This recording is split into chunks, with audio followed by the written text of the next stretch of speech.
Hello everyone, welcome back to my channel. मैं बहुत दिन बाद आज आया हूँ एसएससी फेज़ 14 के बाद एग्ज़ाम के बारे में कि आप में से बहुत सारे लोगों को शायद पता होगा कि कल रात को एसएससी फेज़ 14 की नोटिफिकेशन आया है, जिसमें बहुत सारे पोस्ट है। उसमें से नर्सिंग ऑफिसर का भी पोस्ट है और लगभग 127 पोस्ट है, 127। तो मैं उसी के बारे में जानकारी देने आया हूँ। जिन लोगों को पता नहीं है उन लोगों का भी पता चल जाएगा। तो एसएससी फेज़ 12 का जो फेज़ 14 का जो नोटिफिकेशन आया वो कल आया और 13 को, और इसका फॉर्म फिलअप का लास्ट डेट है आपका 4 मई। तो और उसके बाद करेक्शन विंडो होगा आपका 11 मई से 13 मई। ठीक है। एग्ज़ाम है आपका जून में। तो मुझे लग रहा है कि जून या तो मिड में होगा, नहीं तो फिर मिड ऑफ जून के बाद ही होगा। लास्ट ऑफ जून में होगा, नहीं तो फिर जुलाई में भी जा सकते हैं एग्ज़ाम। ठीक है। तो अभी भी आपके पास 2.5 मंथ्स तो है। तो जिन लोगों ने पहले से कुछ पढ़ रखा है उन लोगों के लिए तो आसान है, और नहीं तो फिर आप अगर अभी चाहे तो हो सकता है, क्योंकि इस बार शायद कट ऑफ कम जाएगा।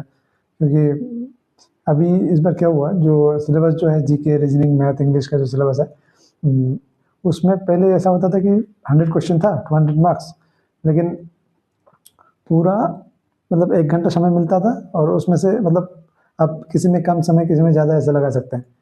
ठीक है। लेकिन इस बार क्या हो गया, हर एक सब्जेक्ट के लिए उधर टाइम लिमिट कर दिया गया कि मतलब मैथ के लिए 15 minutes, GK 15 minutes, English 15 minutes. तो आपका क्योंकि मैथ 25 क्वेश्चन 15 मिनट्स में करना बहुत ही मुश्किल होगा, रीजनिंग 15 मिनट्स करना मुश्किल होगा, तो शायद मुझे लग रहा है कि कट ऑफ कम जाएगा। ठीक है। तो मेरे हिसाब से अगर किसी को 100 मिल जाए तो शायद एग्ज़ाम उसका निकल जाएगा। ठीक है। तो मैं अभी पोस्ट के बारे में बता रहा हूँ, कौन कौन से पोस्ट है और कौन कौन से रीजन है, क्योंकि इधर रीजन वाइज पोस्ट आता है। जैसे एमपी रीजन हो गया, ठीक है, नॉर्दर्न रीजन हो गया, साउदर्न रीजन हो गया, नॉर्थ ईस्टर्न रीजन हो गया, ऐसे रीजन वाइज वैकेंसी आता है इसमें। तो आपका इस बार वैकेंसी आया है मेनली एमपीआर रीजन में, मध्य प्रदेश रीजन, जिसमें आता है छत्तीसगढ़, मध्य प्रदेश, इससे पता है। ठीक है। लेकिन इसमें जितना पोस्ट है मुझे नहीं लग रहा है कि ये सिर्फ मध्य प्रदेश या छत्तीसगढ़ का होगा। इसमें शायद बाकी सारे रीजन का भी मतलब ऐड कर दिया होगा, क्योंकि सीजीएचएस में इधर दिखा रहा है 107 पोस्ट। लेकिन इतना पोस्ट सीजीएचएस में नहीं होना चाहिए एमपी में, क्योंकि एमपी में किसी भी सीजीएचएस में 1 या 2 ही पोस्ट होता है। ठीक है, नर्सिंग ऑफिसर का। तो इतना तो नहीं होगा एमपी में। तो ये शायद बाकी सारे स्टेट का भी इधर ऐड कर दिया होगा। तो एमपी में 107 है, और एक तो हो गया आपका MP 10726 पोस्ट कोड है ये। ठीक है। और एक पोस्ट कोड है MP 13526। ठीक है। तो इसमें है 8 पोस्ट, और ये अलग अलग क्यों लिखा है, क्योंकि जो 10 पोस्ट जिसमें है वो है सीजीएचएस का। ठीक है, सीजीएचएस नर्सिंग ऑफिसर। और जो आपका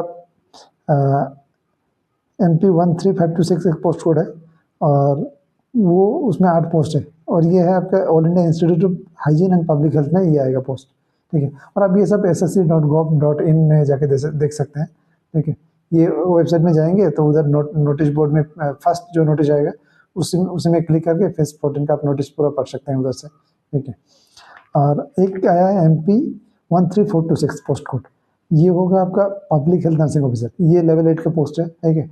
और इसमें अंदर जाके देखेंगे तो लिखा है कि अदर बीएससी नर्सिंग, नहीं तो फिर जीएनएम में आपका पब्लिक हेल्थ में एक डिप्लोमा होना चाहिए जीएनएम के बाद। तो आप अप्लाई कर दीजिए, अगर होगा तो होगा, नहीं होगा तो फिर बाकी नर्सिंग ऑफिसर का जो पोस्ट है। अच्छा, और एक चीज़ बोल दूँ कि बीएससी में एक्सपीरियंस नहीं चाहिए इधर, और जीएनएम होगा तो 1 साल का इन 50 बेड हॉस्पिटल में आपको एक्सपीरियंस होना चाहिए। ठीक है। और एक वैकेंसी आया है साउदर्न रीजन SR 626, जिसमें आपका लेवल 7 का है, 9 पोस्ट है इसमें, 9। तो ये सब है, टोटल 127 पोस्ट है। और सब्जेक्ट मैंने बता दिया, जैसे मैथ, जीके, इंग्लिश, रीजनिंग, ये सब आएगा। एसएससी का जो सिलेबस है उसी के हिसाब से। अच्छा, और एक चीज़ कि इधर 3 लेवल में एग्ज़ाम होता है, मैथ, 10th, 12th और ग्रेजुएशन। तो अगर आप जैसे ये चारों फॉर्म फिलअप करेंगे पोस्ट कोड के हिसाब से होता है। एक फॉर्म फिलअप का 100 रुपीज़, तो चारों पोस्ट कोड के हिसाब से आप चारों फॉर्म फिलअप करेंगे तो 400 हो जाएगा। और एग्ज़ाम होगा आपका 10th लेवल का, एक है जो MP 13526, और वो 10th लेवल का एक अलग एग्ज़ाम होगा। और 12th लेवल का दो फॉर्म फिलअप होगा, लेकिन उसका एग्ज़ाम एक ही होगा। और ग्रेजुएशन का जो पब्लिक हेल्थ का जो है उसमें ग्रेजुएशन लेवल का एग्ज़ाम होगा। तो ये हो गया आपका इसके बारे में। बाकी अगर आप पढ़ना चाहें तो आप मेनली, अभी तो समय कम है तो आप प्रीवियस ईयर क्वेश्चन ही मेनली फोकस करिए। और इसके लिए आप टेक्स्ट बुक में जा सकते हैं। टेक्स्ट बुक उसमें पास प्रो खरीद के आप लोग एसएससी 2025 का जो क्वेश्चन है सीजीएल सीएचएसएल एमटीएस का वो सब देख सकते हैं। सिलेक्शन पोस्ट फेज 13 का क्वेश्चन देख सकते हैं। लास्ट 2-3 साल का आप क्वेश्चन देखेंगे तो शायद, क्योंकि 70% तो क्वेश्चन प्रीवियस ईयर से रिपीट होता है, तो बहुत सारे क्वेश्चन आपको मतलब उधर से मिल जाएगा। तो ऐसे आप प्रिपरेशन कर सकते हैं। बाकी अगर आप कुछ इसके बारे में जानना चाहें या फिर कुछ आपको क्वेश्चन हो इसके बारे में तो आप इधर कमेंट में पूछ सकते हैं। ठीक है, थैंक यू फॉर वॉचिंग।